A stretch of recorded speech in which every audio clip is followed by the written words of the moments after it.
everyone, it's Margie from the Westchester Children's Museum. Once again, I'm here to do a fun activity with you today. So our themes are actually all about light and light reflection.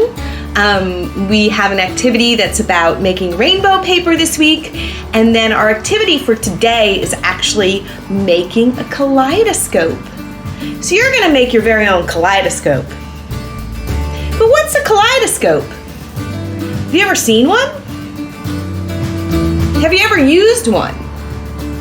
Have you ever looked through one? If you have, you've seen some really cool things if you look through a kaleidoscope. So what is a kaleidoscope?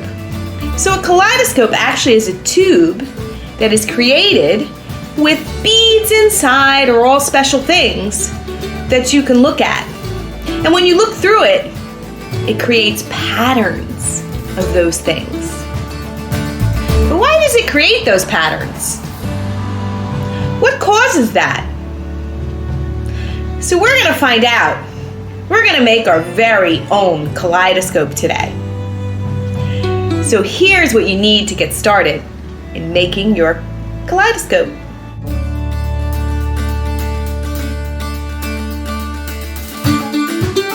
So what you need to get started in making your kaleidoscope is just a few things. Most of these things you can find in your house at home.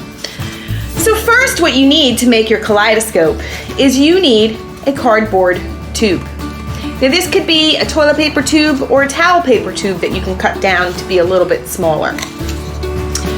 You need some white poster board. You need a pencil. You need a straw or a couple straws. Now these have to be the straws with the bendy piece. This is very important for your kaleidoscope. You need some Scotch tape. You need some scissors. You need a ruler or a measuring tape. And then one of the most important things is you need some Mylar paper. This is really important for your kaleidoscope. And that's all you need to get started. So let's make our kaleidoscope.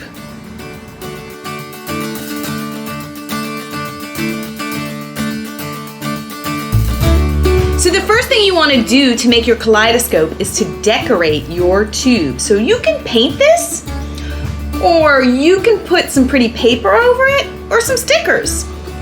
The next thing you want to do is you want to take your Mylar paper and you want to cut 3 strips that are 3.8 inches by 1.4 inches. Then what you want to do is you want to tape those together. Then we're going to bend it and make a triangle. Then we're going to tape the top of the triangle closed.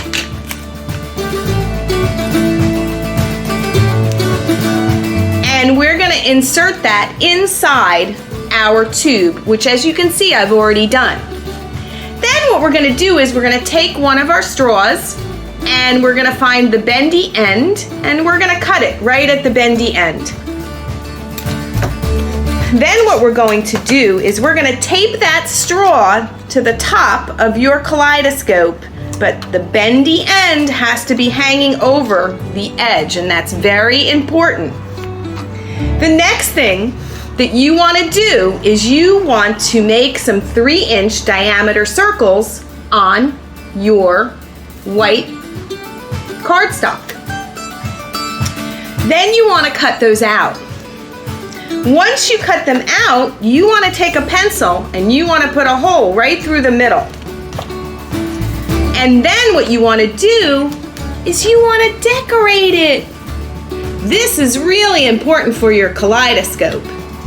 So I put some really pretty patterns on mine and separated it into 3 sections. Then what you want to do is take your kaleidoscope and put it on the end where that bendy piece of the straw is. And as you can see, I can spin it.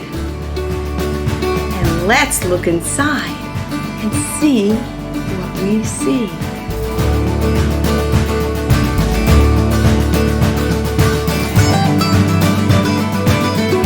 Let's take a closer look through our kaleidoscope.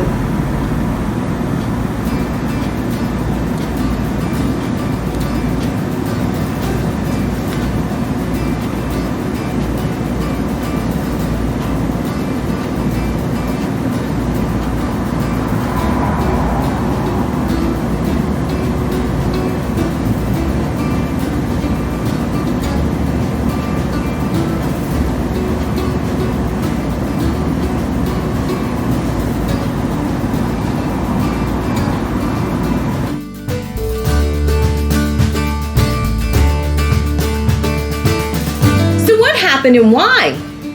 Why does our kaleidoscope work? Why do we see all those beautiful patterns? So what happens is the kaleidoscope works by reflecting light. Now light travels in a straight line, but when it bumps into something, it could change direction. Now when it bumps into shiny or something shiny,